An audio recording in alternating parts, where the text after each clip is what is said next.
Hi there guys, I'm Nikhil from Notion Hub, and in this video, I'll be showing you the most important tips and tricks for your Realme Narzo 30. By the way, I'll also be making a dedicated video for the best features where I'll be showing you all the features offered by this phone, so definitely check out that video as well.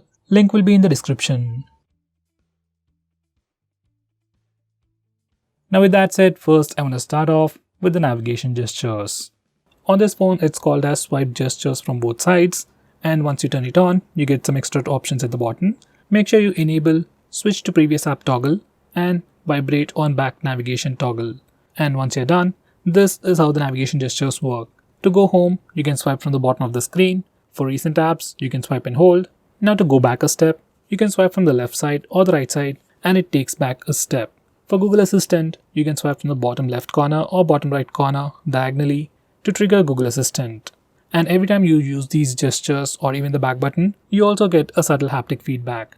Besides that, you can also swipe left or right on the bottom of the screen to quickly switch between applications, just like on iOS.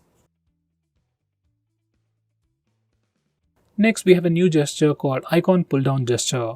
Now once you enable this feature, on your home screen, you can swipe diagonally on the left side or right side to quickly pull down all the icons near your finger. It's just a quick and easy way to reach out applications just with a single finger. Next, we have swipe down gesture on the home screen. By default, it is set to search or global search. Once you do a swipe down gesture, you can search for application names or even contacts directly from your home screen. I personally suggest you to change it to notification drawer. Once you do that, you can do a swipe down gesture to pull down the notification bar, which I think is much more helpful. Next, we got some new live wallpapers. Some are just like videos on loop, some wallpapers react to your touch, and some change depending on the time. For these wallpapers, you can just touch and hold the wallpaper for a quick preview. Right now, we can only use the install live wallpapers. In future, we might be able to use a regular video as a live wallpaper. Next, we have dark mode. You can enable it from the notification toggles or directly from the display settings. And once you enable the dark mode, all the system UI elements change to dark mode.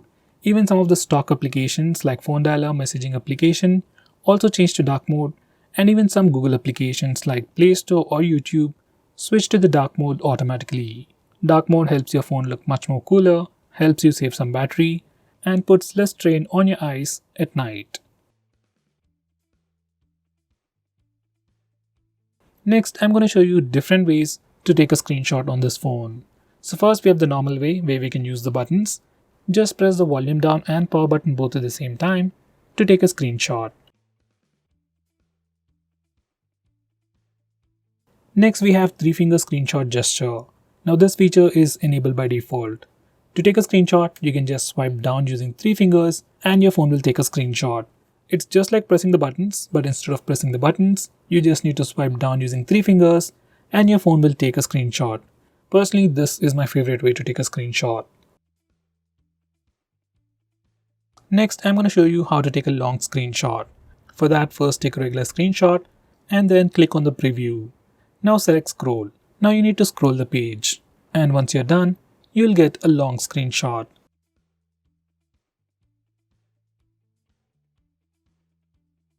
Finally, we have partial screenshot. To take a partial screenshot, just place 3 fingers on the screen for a second and then slowly swipe down. Once you do that, you'll get a preview window and then take a partial screenshot. You can also resize this preview window to get an accurate screenshot. Next, we have some quick shortcuts whenever you take a screenshot.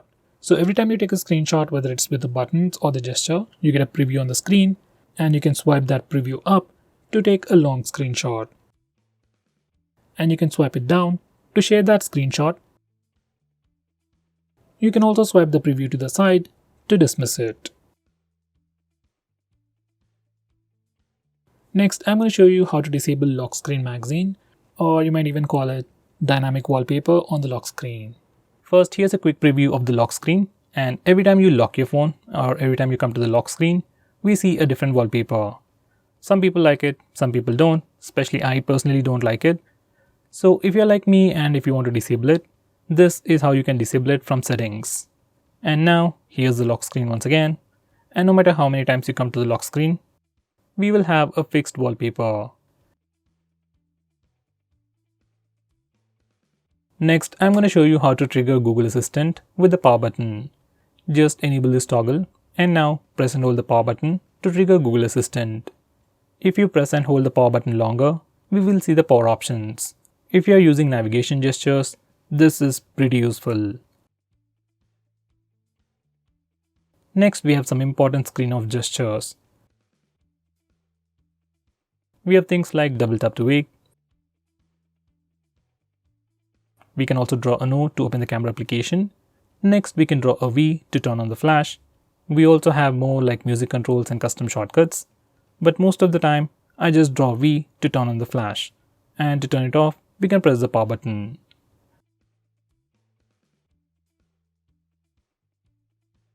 Next, we have a pretty cool shortcut to start or open split screen mode.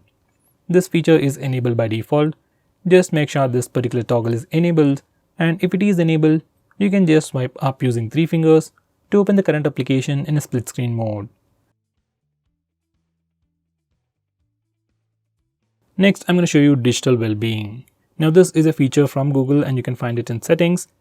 This feature analyzes your phone's usage and gives you a complete report. It shows you how many times you've unlocked your phone, how many notifications you've got, how much time you're using your phone, and which apps you're using the most. So with all this information, you can know your usage and you can also limit your usage using this feature, which is a pretty cool thing. So let's say if you don't want to watch videos on YouTube for more than 1 hour in a day, we can put up such restrictions using this feature. Next, we have wind down. This is another feature from Google, which will help you sleep faster at night. Using this feature, we can schedule our phone to turn on grayscale mode and do not disturb mode automatically at a specific time. This is something I would definitely recommend you to try. Next, I'm going to show you how you can change your default apps, whether you want to change your default launcher, default browser, or anything. For that, we need to first go to settings. Once you're in settings, select app management, then select default apps. Now from this page, you can change your default launcher, default SMS application, browser, and so on. I would definitely recommend you to change your default browser to Google Chrome.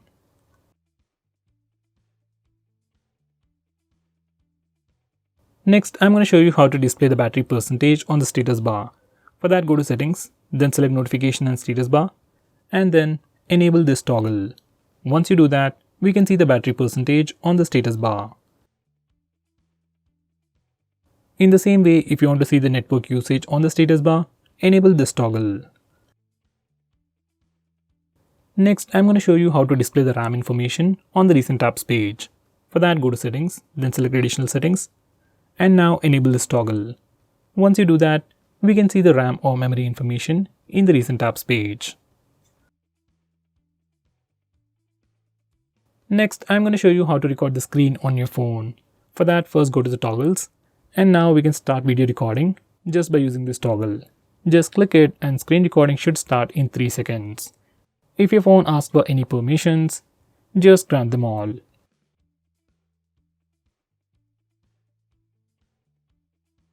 Next, I'm going to show you how to stop applications from automatically restarting in the background. For that, you need to first open Phone Manager. You can find it on the home screen or in your app drawer.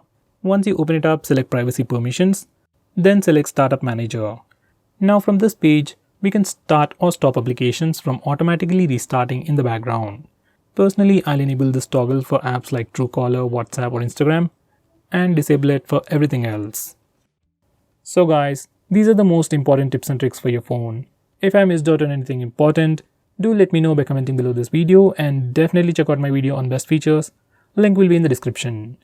Now with that said, if you're planning to buy this phone, please use the link in the description. It always helps the channel. If you want us to make any specific video, tweet out to us with the hashtag AskGreedyTech on Twitter and we will try to make it as soon as possible. I'm Nikhil from GreedyTech signing off. Have a nice day.